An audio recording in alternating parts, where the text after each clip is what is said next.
नमस्कार, आप देख रहे हैं न्यूज 18 राजस्थान। आपके साथ मैं हूं अभिषेक। सबसे पहले आप सभी को मकर संक्रांति की बहुत बहुत शुभकामनाएं। चलिए खबरों को फटाफट अंदाज में देखते हैं। 10 मिनट में 50 खबरें।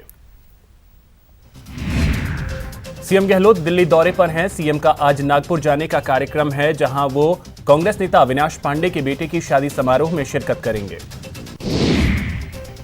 मुख्यमंत्री गहलोत ने महंगाई पर केंद्र सरकार को एक बार फिर घेरा है। सीएम ने ट्वीट कर लिखा, बढ़ती बेरोजगारी पर कब जागेगी मोदी सरकार। जयपुर में मकर संक्रांति के पर्व पर राज्यपाल कलराज मिश्र ने पतंग उड़ाई। इस दौरान राजभवन के अधिकारी कर्मचारी भी मौजूद रहे। उदयपुर में जल शक्ति मंत्री गजेंद्र सिंह शेखावत ने सीएए को लेकर कांग्रेस पर प्रहार किया। मंत्री ने कहा, कांग्रेस षड्यंत्र रचकर कांग्रेस की खोई हुई राजनीति बचाने का काम कर रही है। डिप्टी सीएम सचिन पायलट ने राज्य निर्वाचन आयोग को पत्र लिखकर समय पर पंचायत चुनाव करवाने की मांग की है। पायलट ने पंचायत पुनर्गठन पर हाईकोर्ट के फैसले पर सुप्रीम कोर्ट की रोक के बाद सभी बाधाएं हटने का हवाला देते हुए आयोग से जल्द चुनाव करवाने की मांग की। ग्राम पंचायत चुनाव के दूसरे चरण के नाम वापसी के आखिरी दिन मंगलवार को कई नाम वापस लिए गए। 22 जनवरी को दूसरे चरण के लिए मतदान किया जाएगा। प्रदेश में पंचायत चुनाव में सुरक्षा व्यवस्था की तैयारी शुरू कर दी गई है, जिसमें 17 जनवरी को होने जा रहे पहले चरण के मतदान में सुरक्षा व्यवस्था को लेकर जोधपुर पुलिस लाइन से करीब 400 पुलिस और आरएसी के जवानों को बस से रवाना किया गया। टिड्डी टेरर पर गहलोत सरकार एक्शन में आ गई है। राजस्व मंत्री हरीश चौधरी ने अफसरों को निर्देश दिए हैं, 2 दिन में गिरदावरी रिपोर्ट अपलोड करें। नागौर से सांसद हनुमान बेनीवाल ने राज्य सरकार के खिलाफ बड़ा आंदोलन शुरू करने का ऐलान किया है। बेनीवाल किसानों की ऋण माफी समेत विभिन्न मांगों को लेकर सरकार के खिलाफ आंदोलन शुरू करेंगे।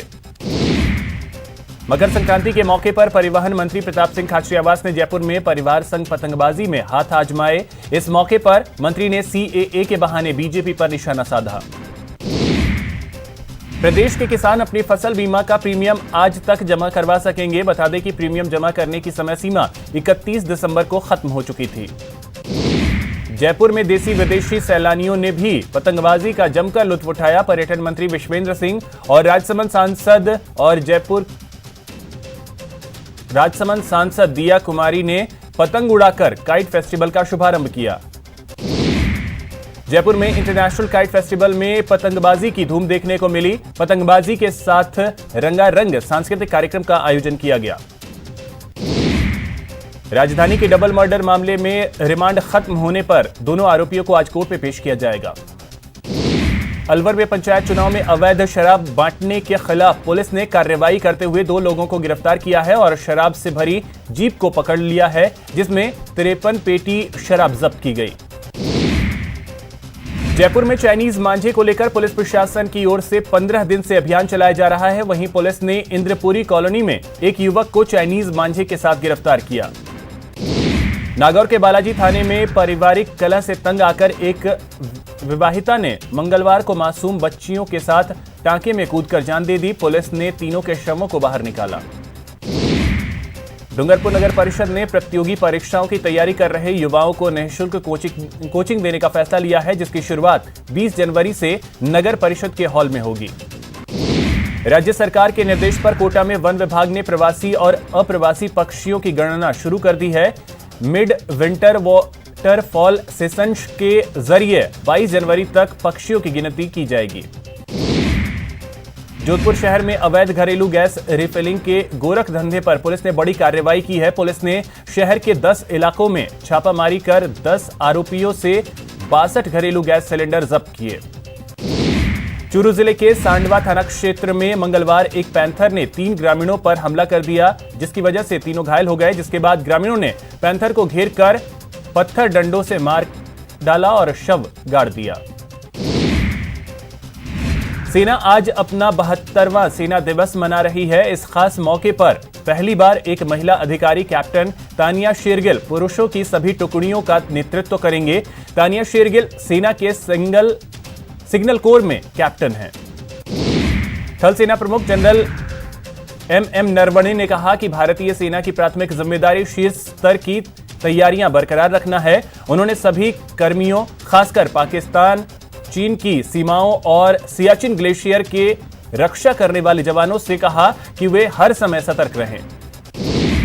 दिल्ली में मंगलवार को flagship global conference Raisina Dialogue की शुरुआत हुई। 3 दिनों तक चलने वाले इस कॉन्फ्रेंस में 7 पूर्व राष्ट्र प्रमुख और 12 देशों के विदेश मंत्रियों समेत 100 देशों के सदस्य शिरकत कर रहे हैं। ग्लोबल कॉन्फ्रेंस को प्रधानमंत्री नरेंद्र मोदी संबोधित करेंगे। इस डायलॉग में बांग्लादेश के सूचना मंत्री भी शामिल हो रहे हैं। बांग्लादेश इससे पहले अपने 4 मंत्रियों का दौरा रद्द कर चुका है।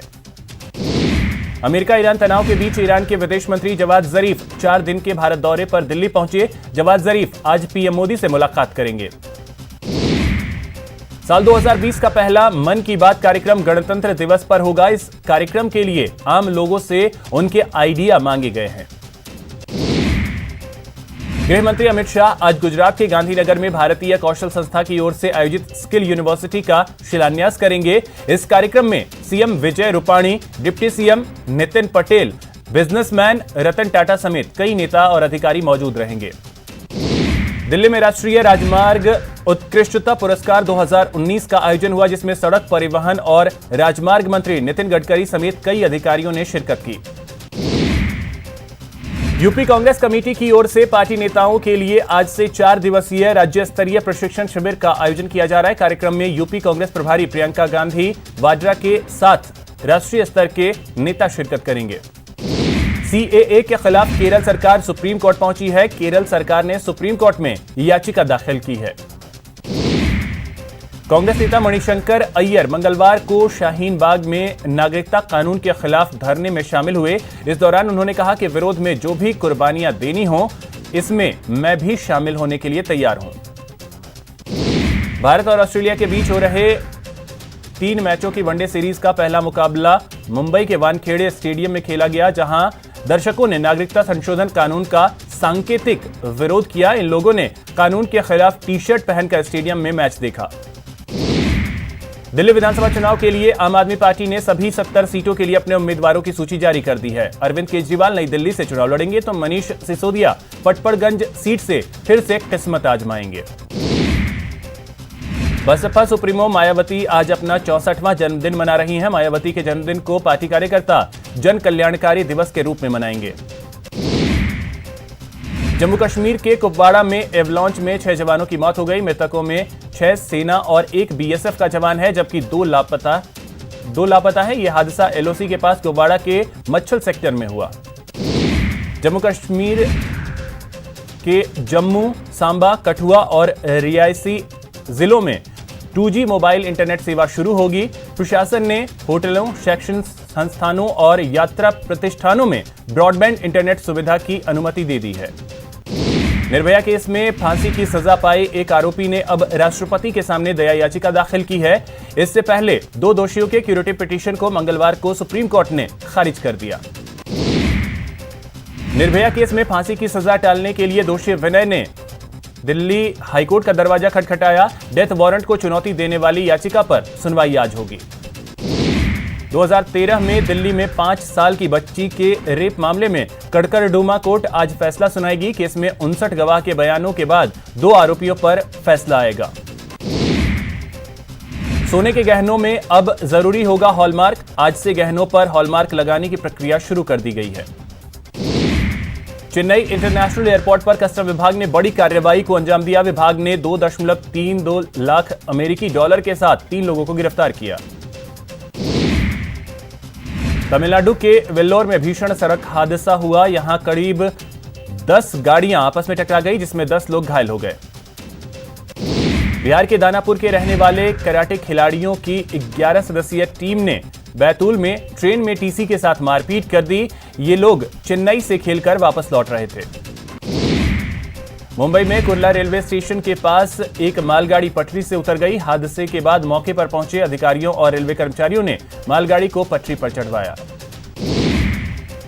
ट्रांसजेंडर समुदाय के लिए देश का पहला विश्वविद्यालय उत्तर प्रदेश के कुशीनगर जिले में आज से खोला जाएगा। इस विश्वविद्यालय में छात्रों को कक्षा 1 से पोस्ट ग्रेजुएशन और पीएचडी की डिग्री हासिल करने वाले छात्रों को रिसर्च देने का मौका मिलेगा। गुजरात के अहमदाबाद में केंद्रीय गृह मंत्री अमित शाह ने मकर संक्रांति के मौके पर उत्तरायण कार्यक्रम में हिस्सा लिया। इस दौरान उन्होंने जमकर पतंगबाजी भी की। माघ महीने का सबसे बड़ा और दूसरा स्नान आज है। सुबह ही देश भर में श्रद्धालु गंगा स्नान कर रहे हैं और दान पुण्य कर रहे हैं। मुंबई के वानखेड़े स्टेडियम में खेले गए पहले वनडे में ऑस्ट्रेलिया ने भारत को 10 विकेट से हरा दिया। 255 रनों के लक्ष्य को ऑस्ट्रेलिया ने 37 ओवर में हासिल कर लिया। आज विशेष विमान से इंडिया और ऑस्ट्रेलिया की टीम राजकोट पहुंचेगी। भारतीय टीम शहर के होटल सयाजी में और ऑस्ट्रेलिया की टीम होटल इंपीरियल में ठहरेगी।